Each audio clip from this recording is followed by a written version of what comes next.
Hello friends. मैं भावना आप सभी का आपके अपने चैनल दीप एजुकेशन चैनल पर बहुत बहुत स्वागत करती हूँ। सो फ्रेंड्स, हम सभी जानते हैं कि हमारी एक सीरीज चालू हो चुकी है और हम अपने प्रश्नों की बौछार करने जा रहे हैं। उस प्रश्नों के माध्यम से उस चीज़ के बारे में हम और भी जानकारी लेते जाएंगे।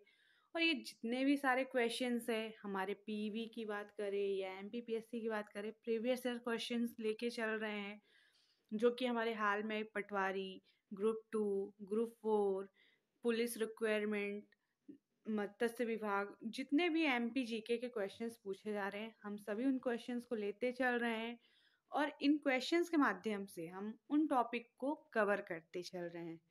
सो लेट्स स्मार्ट स्टडी कीजिए और अपनी तैयारियों को कम समय में उम्दा ऊंचाइयों पर छूइए।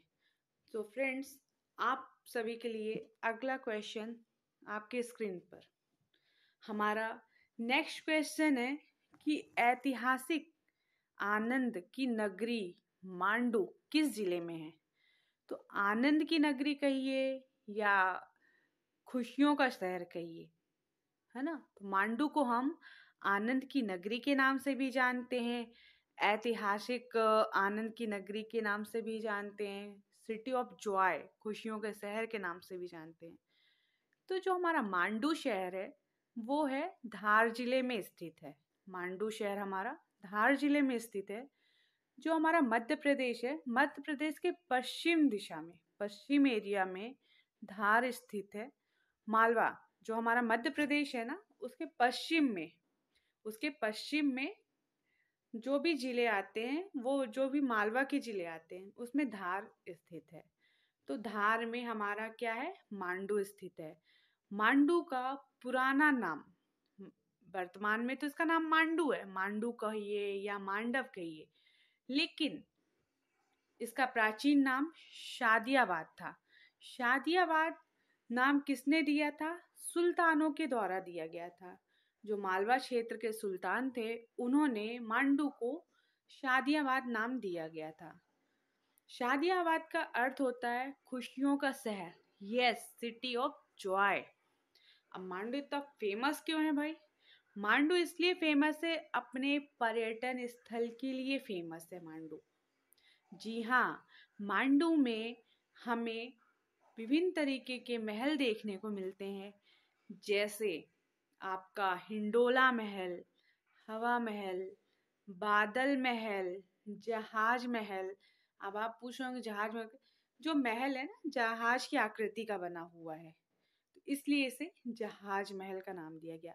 बाज बहादुर महल, रानी रूपमती महल और असरफी महल बहुत पर्यटन स्थल है।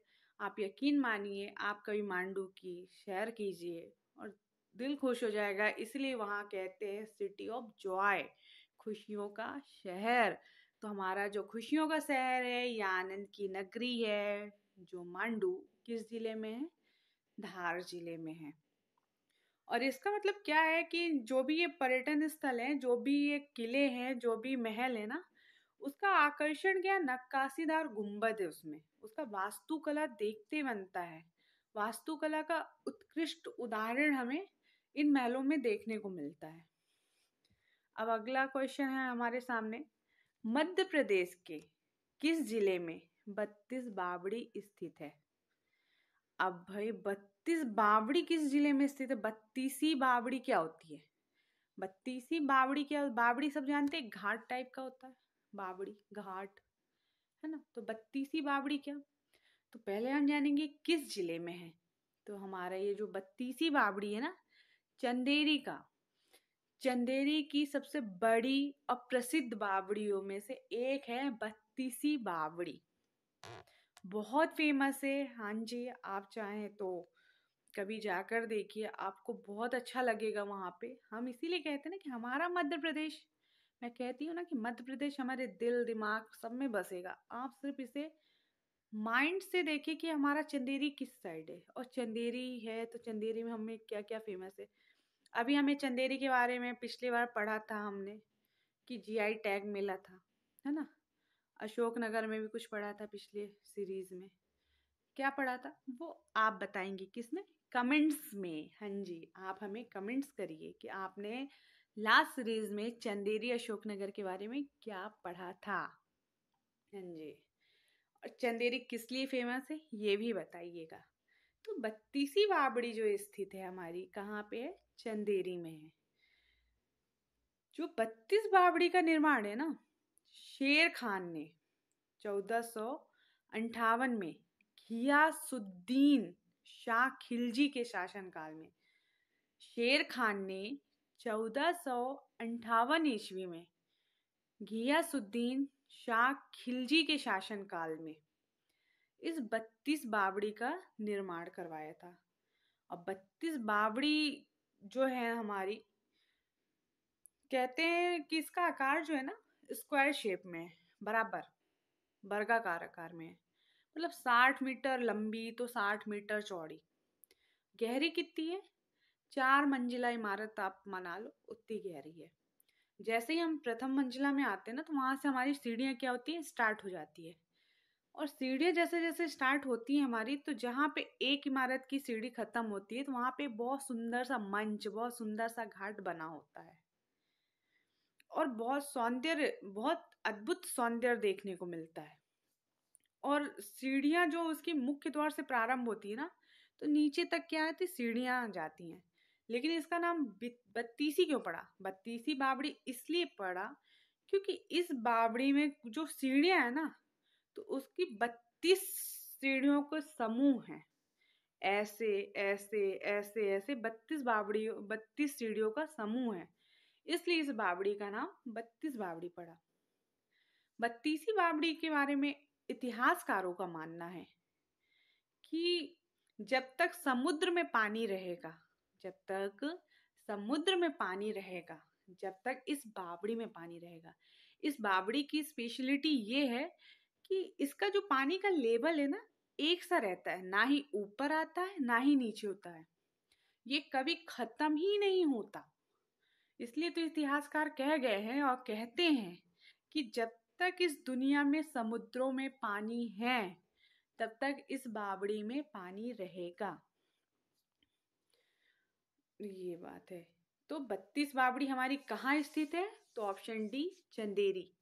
तो चंदेरी के बारे में मैंने आपसे क्या क्वेश्चन किया है कि लास्ट सीरीज में हमने चंदेरी से रिलेटेड क्या क्वेश्चन पढ़ा था, चंदेरी क्यों फेमस है? इसका आंसर आप देंगे हमें कमेंट्स में।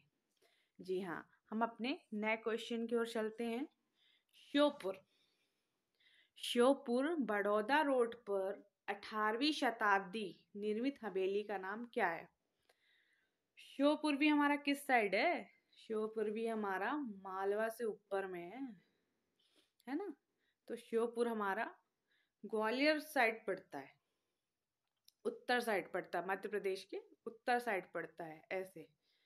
तो जो श्योपुर है, श्योपुर में 18वीं शताब्दी में एक हवेली को निर्माण किया गया था। उस हवेली का नाम क्या है? तो श्योपुर से करीबन 20 किलोमीटर दूर, श्योपुर से करीबन 20 किलोमीटर दूर पे एक हवेली का निर्माण कराया गया था, जिसका नाम था नया गांव। इसका निर्माण जो था ना, गौर राजपूतों के द्वारा करवाया गया था। और इस जो नया गांव में फेमस क्या है? अनिरुद्ध सिंह की छत्र और मनोहर दास का छत्र फेमस है। और इस हवेली के जो रूम है ना, जो कमरे हैं, उसमें झरोखा है। हर कमरों में क्या है? झरोखा है। जी हाँ, ये सब हमारे last year previous year question है सर। जहां देखो वहां पे सिर्फ एमपीजी के क्वेश्चन भरे पड़े हैं, क्योंकि एमपीजी का वेट इतना ज़्यादा हो गया है कि आप अगर इसके बारे में डिटेल में नहीं जानेंगे ना, तो आपके सर से ऊपर उड़ जाएगा क्वेश्चन कि है क्या चीज़ भाई, ये है क्या चीज़। इसलिए मैं हर चीज़ के बारे में डिटेल बताती जा रही हूँ, ताकि इससे रिलेटेड कोई भी क्वेश्चन या कोई भी डिटेल पूछा जाए, कोई डिटेल से कोई भी क्वेश्चन पूछा जाए, तो हमारे माइंड में तुरंत क्लिक आना चाहिए। नया गांव, यार नया गांव कहाँ है? नया गांव क्यों फेमस है? हवेली। अरे हवेली, तो ये नया गांव किस साइड है? तो हवेली हमारा कहाँ है? श्योपुर। श्योपुर के बड़ौदा रोड से 20 किलोमीटर दूर पे है। नया गांव हवेली स्थित है। ये 18वीं शताब्दी में गौर राजपूतों के द्वारा निर्मित किया गया था। ठीक है, और छत्र के लिए फेमस है। फिर हम अगले क्वेश्चन की तरफ आते हैं। भारत के किस राज्य में सांची का स्तूप स्थित है? ये एक ऐसा क्वेश्चन है कि आपके हर पेपर में पूछा जाता है। सांची स्तूप के बारे में आपके हर पेपर में पूछा जाता है। सांची का स्तूप तो सभी लोग को पता होगा कि कहाँ है।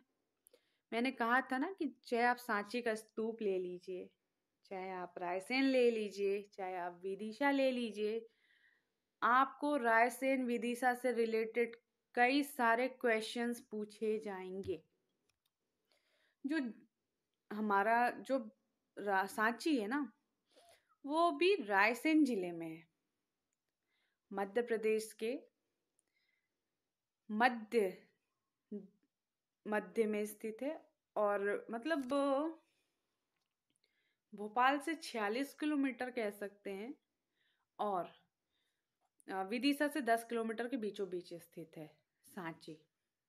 और जो हमारा सांची का स्तूप है ना, भारत का सबसे बड़ा स्तूप स्थित है। इसे मौर्य शासक महान शासक अशोक ने निर्माण करवाया था। इसमें जो स्तूप बनाए गए हैं उसमें बौद्ध शिष्य सारिपुत्र और मोगली पुत्र के अवशेष स्थापित किए गए हैं। और जो ये स्तूप बने ना, कई तोरणों से घिरे हुए हैं, जिसका निर्माण किसने करवाया था? हमारे महान शासक अशोक ने करवाया था 3री-4थी शताब्दी में। मौर्य काल के टाइम पे इस सांची स्तूप का निर्माण हुआ था, महान शासक अशोक ने करवाया था। खास बात यह है कि ये भारत का सबसे बड़ा स्तूप है, लेकिन आज मतलब जब तक गौतम बुद्ध थे ये कभी इस सांची की तरफ नहीं आए। और कहते हैं ना कि जो स्तूप है, 3 स्तूप बने हैं। तो एक स्तूप में सारिपुत्र के अवशेष हैं, एक स्तूप में मोगली पुत्र के अवशेष रखे गए हैं। इसमें तोरण बनाया गया, दौर बनाया, काफी अच्छा है। और जो हमारा सांची है मध्य प्रदेश में स्थित है, ये तो हम सभी जानते हैं। और 3री शताब्दी में ये बनाया था। इसकी खोज, सांची की खोज किसने की थी? लास्ट सीरीज में भी हमने खोज के बारे में पढ़ा था ना, तो ये आप हमें कमेंट्स बताइएगा किसकी खोज किसने की थी। तो सांची की खोज जनरल टेलर ने की थी सन 1818 में, है ना। और जो सांची के स्तूप में जो लिपि लिखी गई है ना, एक ब्राह्मी लिपि से लिपि लिखी गई है। और जो ब्राह्मी लिपि की खोज की थी ना सांची में, तो जोसेफ प्रिंसेप ने की थी। जी हाँ, तो सांची की खोज किसने की थी? जनरल टेलर ने की थी सन 1818 में। और उस लिपि में जो लिखा गया है, सांची में जो स्तूप में जो लिपि लिखी गई है, एक ब्राह्मी लिपि के द्वारा लिखी गई है, जिसकी खोज जोसेफ प्रिंसेप ने की थी। जी हाँ, ये वेरी इंपॉर्टेंट क्वेश्चन है कि सांची की खोज किसने की, है ना। लास्ट सीरीज में हमने किसकी खोज की थी? वीएस वाकड़कर ने किसकी खोज की थी? ये आप बताएंगे हमें कमेंट्स में। सो गाइस, नेक्स्ट क्वेश्चन की ओर चलते हैं हम। भीमबेटका, देखिए भीमबेटका की गुफाएं किस जिले में स्थित है? हम सभी जानते हैं भीमबेटका हमारे भोपाल में नहीं है, ना ही रायगढ़ में, ना ही विदिशा में, ये हमारे रायसेन में स्थित है। हाँ जी, भीमबेटका की खोज किसने की थी? जल्दी जल्दी कमेंट्स में बताइए किसने की थी? वीएस वाकड़कर ने की थी। हाँ जी। भीमबेटका को यूनेस्को ने कब वर्ल्ड हेरिटेज में शामिल किया था? जल्दी से कमेंट्स में आप बताइए। हमने लास्ट सीरीज में इसके बारे में पढ़ा था।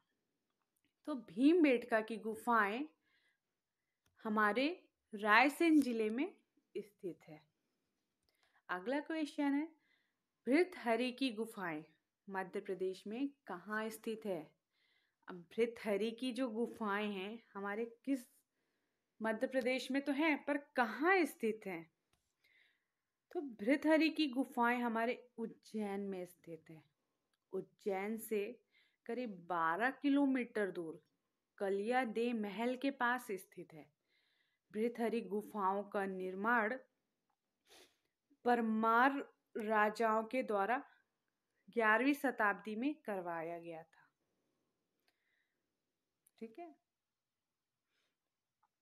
तो हमारा क्वेश्चन पूरा कैसे होता है? तो भृतहरि की गुफाएं मध्य प्रदेश में कहाँ स्थित है? तो भृतहरि की गुफाएं हमारा ऑप्शन नंबर ए उज्जैन में स्थित है।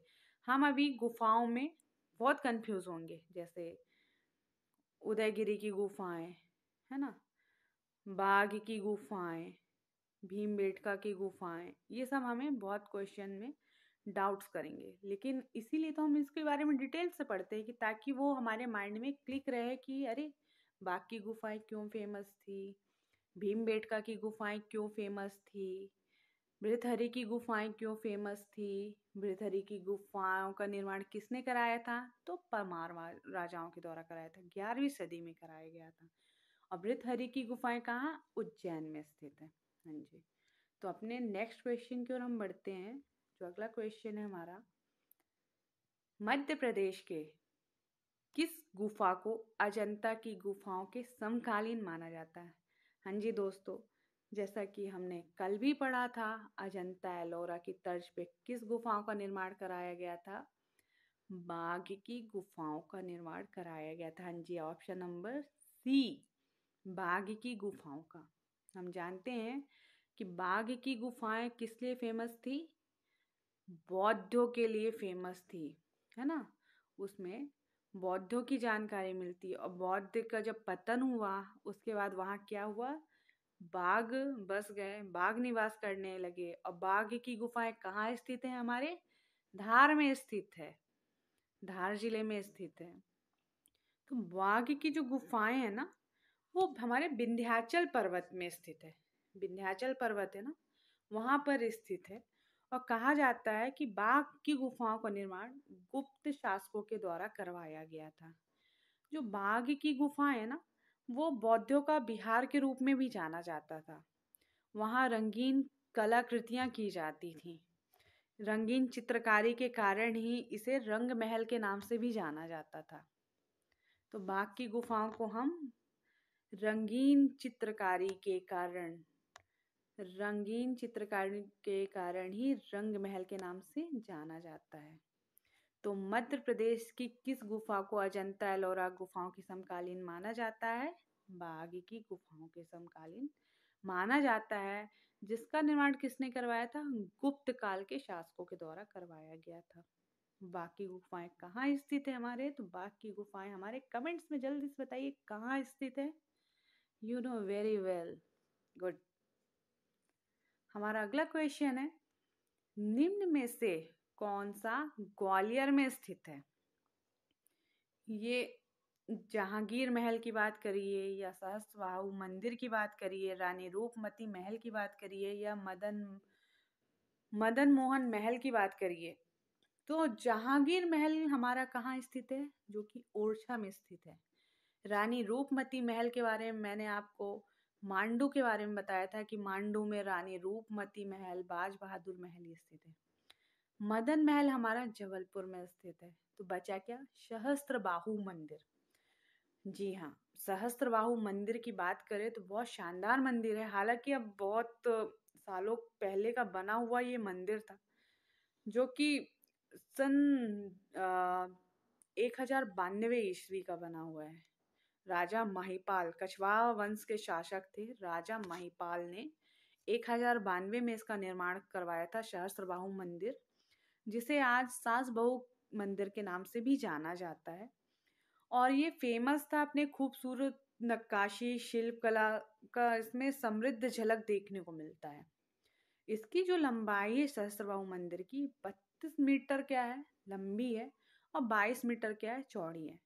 मंदिर में विभिन्न दिशाओं में द्वार हैं। मंदिर में विभिन्न दिशाओं में, जो हमारा सहस्त्रबाहु मंदिर है ना, ग्वालियर के किले के पूर्व में स्थित है। अब तो ये काफी खंडहर टाइप, मतलब खंडहर नहीं कह सकते, पर अब काफी मतलब बेजान टाइप का हो गया है। लेकिन अब इसे सास बहू के मंदिर के नाम से भी जानते हैं। और सहस्त्रबाहु, तो सहस्त्रबाहु मंदिर का निर्माण हमारे कछवाहा वंश के शासक राजा महिपाल ने 1092 ईस्वी में करवाया था। सहस्त्रबाहु मंदिर हमारे ग्वालियर जिले में स्थित है। तो हमारा अगला क्वेश्चन आता है, मध्य प्रदेश के किस क्षेत्र में मुमताज महल का देहांत हुआ था? तो मुमताज महल का जो देहांत हुआ था हमारे बुरहानपुर, ऑप्शन ए बुरहानपुर में हुआ था। बुरहानपुर का प्राचीन नाम खानदेश था। बुरहानपुर का प्राचीन नाम खानदेश था। खानदेश को किसने बसाया था? फारूकी वंश के शासक अहमद, सुल्तान अहमद के पुत्र नासिर के द्वारा बसाया गया था। 14वीं सदी में बसाया गया था। तो बुरहानपुर का पुराना नाम क्या था? खानदेश था। ये कई बार क्वेश्चनों में पूछा जा चुका है कि खानदेश का वर्तमान नाम क्या है, खानदेश को किसने बसाया था। तो खानदेश का वर्तमान नाम बुरहानपुर है और बुरहानपुर का प्राचीन नाम क्या है? खानदेश है। तो क्या था कि जब फारूकी वंश के जो शासक सुल्तान अहमद थे, उनके पुत्र नासिर ने 14वीं शताब्दी में इस शहर को बसाया था। उसके बाद क्या हुआ, जब मुगल आए तो उन्होंने अपना हर जगह क्या किया? कब्जा किया। तो अकबर ने इस जगह को 15वीं शताब्दी में कब्जा कर लिया और अपने हिस्से में मिला लिया। तो ये मुगल काल में सम्मिलित हो गया। और 1601 में बुरहानपुर किसके कब्जे में आ गया?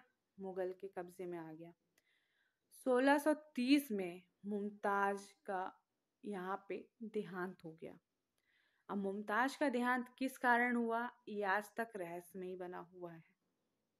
तो हम इस क्वेश्चंस को अगर पढ़ें कि मध्य प्रदेश के किस क्षेत्र में मुमताज का देहांत हुआ, तो मुमताज का देहांत हमारे ऑप्शन नंबर ए बुरहानपुर में हुआ।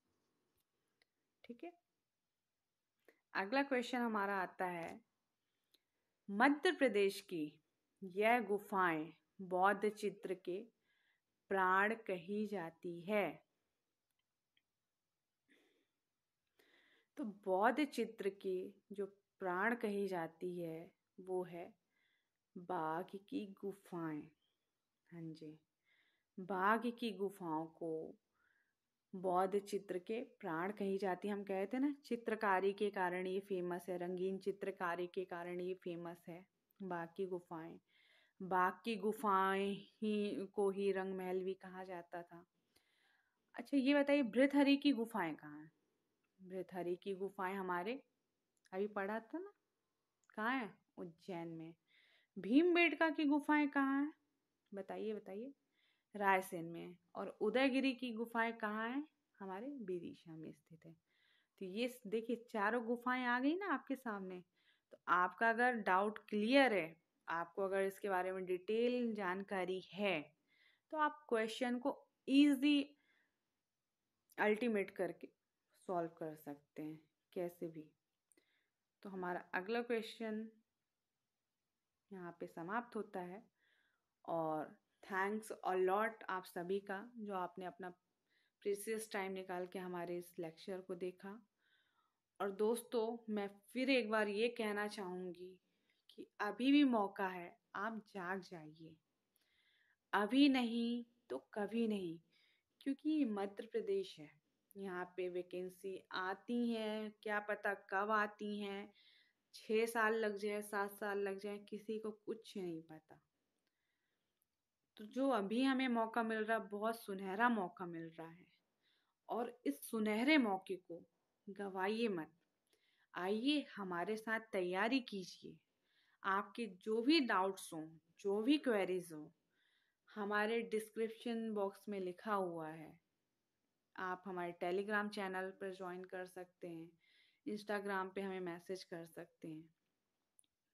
तो मैं आप सभी से एक ही निवेदन करूँगी, अभी नहीं तो कभी नहीं, अभी भी वक्त है। अपनी तैयारी को मजबूत कीजिए और डेली हमारे साथ आइए।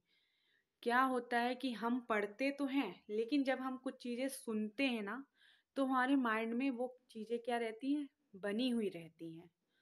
और जब हम क्वेश्चन देखते हैं, तो उन क्वेश्चंस को देखते हैं तो हमको कभी-कभी वो बातें याद आ जाती कि अरे उस मैम उन मैम ने हमको ये बताया था, अरे उन सर ने हमको ये बताया था।